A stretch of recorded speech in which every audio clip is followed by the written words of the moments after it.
বাহ,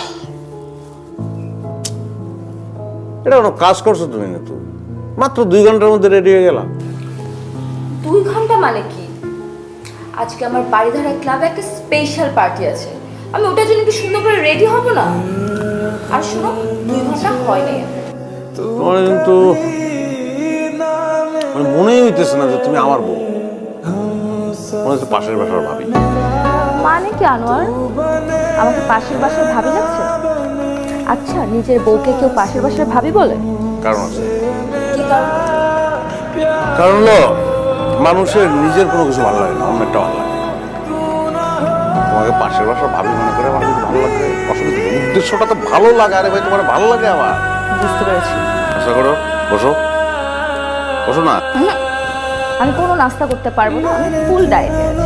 আমি প্রত্যেকদিন ব্রেকফাস্টে শুধু একটা গ্রিন অ্যাপেল খাই। জানি, ঠিক আছে, তাহলে তোমারটা আমি খাই। আমার কল আসছে, তুমি ব্রেকফাস্ট করো। কলস লিখে দৌড় দাও না।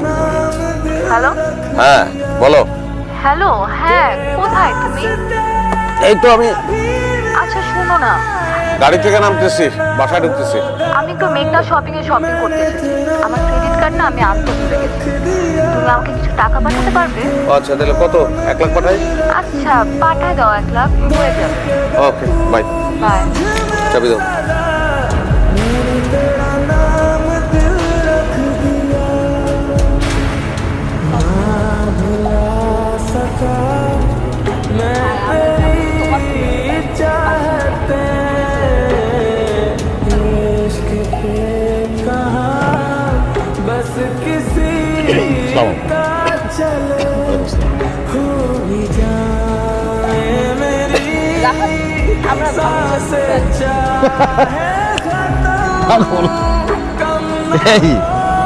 পাগল, জাস্ট ফ্রেন্ড কখনো হয়? হয় ফ্রেন্ড, না হলে ফ্রেন্ড না। ওই তো, আমরা খুব ভালো বন্ধু। ইনফ্যাক্ট মনে আছে তোমাকে ওর কথা বলেছিলাম অনেক আগে। ও, তো আজকে থেকে আমিও ভালো বন্ধু। ও কিন্তু প্রায় আপনার নাম বলে।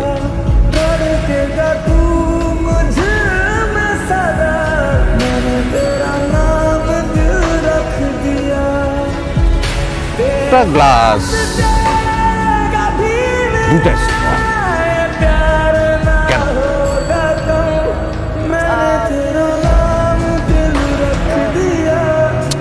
আর একটা আনতে বলো, আমি তো 3 জনে একসঙ্গে চুপ। আধুনিক সমাজ ব্যবস্থা। ভাই, একটা স্ট্রো দেন দিকে। আমার বাড়ি বরিশাল। প্লিজ।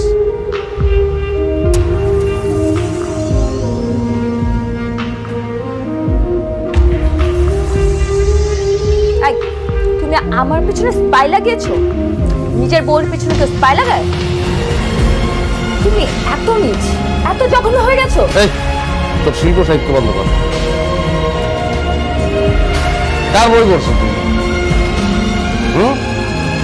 হ্যাঁ, অবশ্যই আমি নিচ, আমি জঘন্য। কারণ আমার বউ না চাইলে আমি বুঝে যাই যে তার অলংকার লাগবে। আমার বউ আমার দিকে চোখ তুলে চাইলে আমি বুঝি তার জ্বর আইছে। চোখ তুলে চাইলেই বুঝি তার আলাদা একটা গাড়ি লাগবে। চোখ তুলে চাইলেই বুঝি তার ওয়েস্টিনে নিয়ে যেতে হবে, মালয়েশিয়া নিয়ে যেতে হবে। কিন্তু আমি বুঝতে পারি না যে তার একটা বয়ফ্রেন্ড লাগবে, যার সঙ্গে সে লীলা খেলা করবে। আমি তো মানুষের পর্যায়ে পড়ি না, আমি তো জঘন্য, নিচ, আমি অপদার্থ। আমি শুনো, এসব পিকচার আজকাল এডিট করা যায়। কোন অ্যাঙ্গেলে? কোন অ্যাঙ্গেলে আমারে তোর বলদ মনে হয়? শূন্য অবস্থায় শহরে আইছি, আবার জিরো। শ্রমে ঘামে বৈধভাবে আমি এখন একটা ইন্ডাস্ট্রি।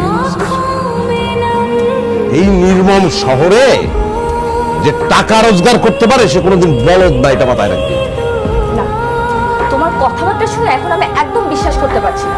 তুমি এইসব পিকচার এডিট করে নিয়ে আসছো আমাকে নিচ দেখানোর জন্য। তোর যে মারমু সেই পরিশ্রমটা আমার করতে ইচ্ছা করছে।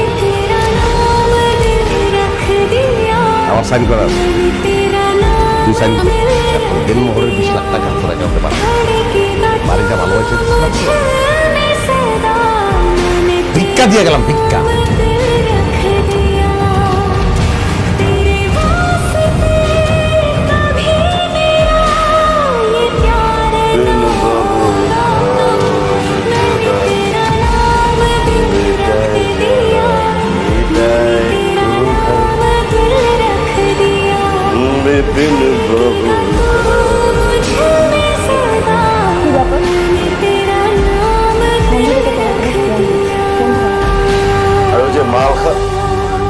করার সময় না ফোন আসলে মেজাজ খারাপ হয়ে যায়।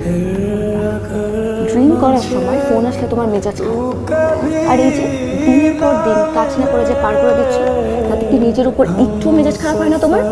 আরে বাবা, আমি তো কাজ করতে চাই, এই রাত কাজ করতে চাই তো। আচ্ছা জান, তাহলে একটা কাজ করো, 20 লক্ষ টাকা আছে না, আরে যে কাবিনে যে 20 লক্ষ টাকা পেয়েছো না, তুমি এটা আমার ট্রান্সফার করে দাও আমার অ্যাকাউন্টে।